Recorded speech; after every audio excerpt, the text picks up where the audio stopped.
समय आया। एक बार करवा का नाम उस जो पार्वती जी की सहेली थी उसका नाम करवा पड़ गया।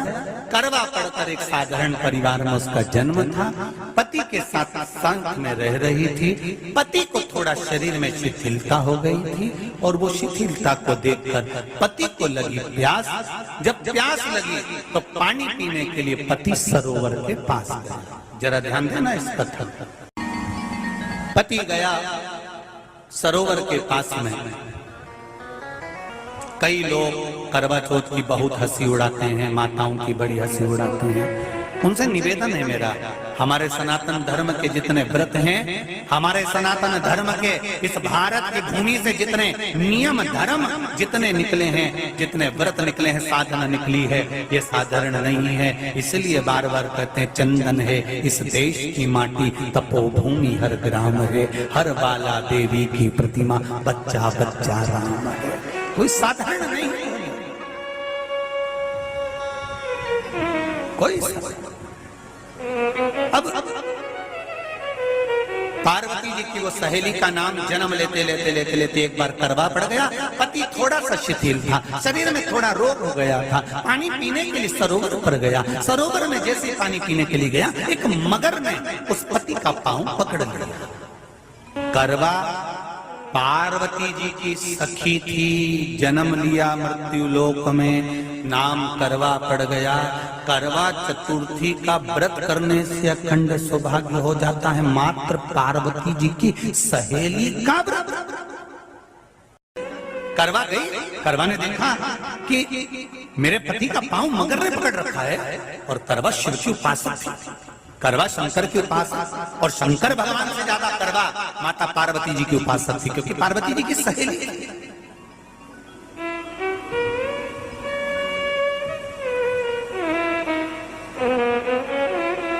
पति का पांव खींच कर मगर पानी में लेकर जा रहा था। करवा आराधना में लगी हुई थी। करवा ने मिट्टी का एक गोल भाग ही बनाया था, जिस पे पार्वती जी का जो नीचे का पीठी का होती है उस पे शिवलिंग रखा था। केवल नीचे का भाग का निर्माण ही करा था और करवा के कानों में शब्द पड़ गया। करवा के कानों में शब्द पड़ गया, पति के चीखने की आवाज आई। करवा दौड़ पड़ी। ये तो कैलेंडर में छपा हुआ करवा चौथ का फोटो आने लगा, नहीं तो पहले नियम था दीवार पर बनाई जाती थी और वहां पूजन करी जाती थी। कई माताएं जानती होगी यहाँ पर आज भी, पहले दीवार पर बनती थी, पूरा परिवार की सौभाग्यवती नारियां वहां आकर पूजन करती थी एक जगह, फिर बाद में छत पर जाकर करवे का अर्घ दिया करती थी। ये नियम था। अब तो बना बनाया कागज आ जाता, उसको चिपका दो, पूजन कर लो, वो अलग प्रमाण। पर यहाँ करवा मट्टी का भाग का लेपन कर रही थी और लेपन करते करते बस उस समय पर पति की आवाज आई, छोड़ा। करवा भागी और शिव आराधना में लगी हुई करवा, पार्वती की आराधना में लगी हुई करवा भाग कर गई। पति को देखा तो मगर खींच कर ले जा रहा था। करवा ने अपना चीर फाड़ कर मगर की पूंछ को पकड़ कर खींचा। और कितना सात्विकता में बल होगा, जरा विचार करना कि मगर को खींच कर वृक्ष के नीचे ले गई और वृक्ष के नीचे नहीं जा पाई तो वहीं पर घाट के ऊपर घास लगी हुई थी। इसलिए आज भी करवा चौथ के व्रत में आपने देखा होगा कुछ सलाखें, कुछ घास आपको मिल जाती है। उससे एक घास से, मात्र एक घास, एक घास से उसने उस मगर को बांध दिया। मगर हिल नहीं पाया। यम के दूत आ गए इसके पति को मौत के ग्रास ले जाने के लिए। यम के दूत। करवा ने पूछा तुम कौन हो, कैसे आना हुआ? यमदूत कहते हैं तुम्हारे पति का आज अंतिम दिन है, अंतिम समय, अंतिम पल है, ये मरेगा। करवा कहती अगर मारना है तो इस मगर को मारो जिसने मेरे पति का पांव पकड़ रखा। प्राण छोड़ना है तो इस मगर के छोड़िए, मेरे पति के तो प्राण आप ले जा नहीं सकते। करवा हम अपने नियम को नहीं बदल सकते। तेरे पति की अंतिम सांसें हैं, वो मरेगा। मगर को अभी नहीं मरना है, मगर अभी कम से कम 9 महीना और जीवित रहेगा। इसका हमारे पास लेख है। करवा कहती है ऐसा हो नहीं सकता। यमदूत खड़े हैं, ले जाने दे नहीं रही। क्रोध आ गया करवा को, हाथ में जल उठाया। अगर एक यमदूत भी मेरे पति को उठाकर ले जाता है तो मैं शिव भक्त माता पार्वती जी की भक्त करवा आपको श्राप दे दूंगी। सब दौड़ पड़े, यमराज के पास चले गए। यमराज ने पूछा तुम दौड़ कर आए हो, क्या हुआ? यमराज पूछते हैं, दूत कहते हैं वो करवा अपने पति को नहीं लाने दे रही। यमराज वहां कर खड़ा हो जाता है। करवा को समझाया, करवा तेरे पति के प्राण जा चुके हैं, तेरा पति अब मरने वाला है, अंतिम क्षण इसको ले जाने दे, इसका आज आखिरी दिन है। मगर को ले जा पर मेरे पति को नहीं। मान नहीं पाया। यमराज जब क्रोध पर अड़ गया तब करवा को क्रोध आया और क्रोध में आकर जल लेकर करवा ने श्राप देना चाहा यमराज को। यमराज चरणों में पड़ गया, रेन दे करवा, मैं तुझे वर देता हूँ। आज चतुर्थी का दिन है, तेरे पति को मैं जीवन दान देता हूँ। आज के दिन जो तेरे नाम से व्रत धारण करेगा उसका खंड सौभाग्य स्वयं यमराज करेगा। स्वयं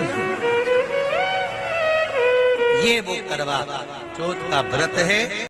इसलिए करवा चौथ के उद्यापन में लिखा है,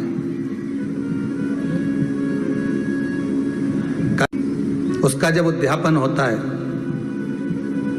तो एक थाली में 13 जगह पर 4-4 पूड़ी रखी जाती है। आप लोगों को तो मालूम होगा, आप लोगों ने करा होगा करवा चौथ का उद्यापन।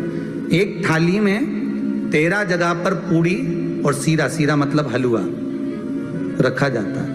और रखने के बाद में उसके ऊपर एक पत्तल रखकर उस पर सुहाग का वस्त्र, साड़ी, 5 वस्त्र, सुहाग सामग्री सब उस पर रखी जाती है। और रखने के बाद में हाथ में कंकु, चावल, हल्दी लेकर संकल्प लेकर उस थाली पर से घुमाया जाता है। कामना करी जाती है, हे चौथ माता, हे करवा चौथ, हे चतुर्थी माँ, मेरे जीवन में मैंने आपका व्रत करा है, मेरे इस व्रत को स्वीकार करना, मेरा सौभाग्य का, मेरा मांग का सिंदूर, मेरी भाल की बिंदी, मेरे हाथ का चूड़ा, मेरी पाँव की बिछोड़ी, इसको अमर करना माँ। और जो ये वस्त्र मैं दे रही हूँ, इस वस्त्र को मैं जो प्रदान कर रही हूँ चौथ माता, इसको स्वीकार कर कर मेरी भी चुनड़ी को लाल बनाए रखना। तब उस साड़ी को, उस वस्तु को, उस सामग्री को उठाकर घर की वृद्ध सास को, जो घर में सासू होती है, उसको दिया जाता है। सास नहीं हो तो किसी सौभाग्यवती नारी को दिया जाता है। उसके बाद में आप फिर ब्राह्मणों का भोजन कराओ, बड़े प्रेम से बुलाओ और ब्राह्मण ब्राह्मणी का भोजन कराओ। अब आज के जमाने में जो करवा चौथ का उद्यापन होता है, उसमें जब समाज की माताएं उद्यापन करती है तो केवल स्त्री को भोजन करा देती है, पुरुष को नहीं कराती। पर करवा चौथ के उद्यापन में लिखा है कि ब्राह्मण का भोजन होना चाहिए, उसके साथ सौभाग्यवती नारी आए, उसकी पत्नी। पर अपन ने तो सोचा कि चौथ माता का उद्यापन है तो केवल स्त्री को खिला दो, उद्यापन का पूर्ण फल मिल जाएगा। नहीं, उसका सुख नहीं और देने का भी फल है महाराज। करवा चौथ का उद्यापन करो तो भोजन करने उसको बुलाओ जो अपने घर का हो, उसको उद्यापन में नहीं गिनो। अपने घर के लोगों तो वैसे ही भोजन करेंगे, घर का व्यक्ति तो वैसे ही भोजन करेगा ना। पर अपन ने उन्हीं को गिना, ने हमारी बड़ी जीजी के गिन लो, ने छोटी जीजी गिन लो, ने भांजी के गिन लो, ने उसके गिन लो, ने उसके गिन लो, ने 13-14 ऐसे इकट्ठा कर लिया, ने साहब ये अपने इकट्ठे हो गए, ये तो अपने हो गए। ये तो तुम उद्यापन करोगे तो घर में इनको तो जिमाना ही पड़ेगा क्योंकि तुम्हारे रिश्तेदार हैं। दूसरे को जिमा कर जब हम दान देते हैं, दान उसको लगता है जो दूसरे को दिया गया। कई लोग कहते हैं हमने बहन बेटी के दे दिया, तो बहन बेटी क्या दान लेती है? किस पुराण में लिखा है कि बहन बेटी दान लेती है? हमको वो भी बताना कि बहन बेटी दान लेती है, क्योंकि बेटी तो खुद कन्यादान में जाती है।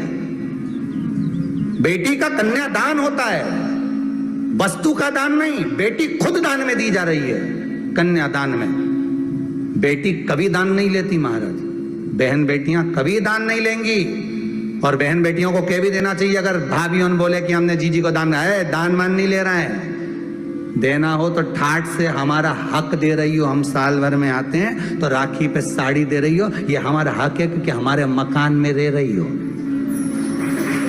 हक दे रही हो, दान नहीं। दान देना है तो पंडित जी के दो, दान देना है तो ब्राह्मण को दो, गौ माता को दो।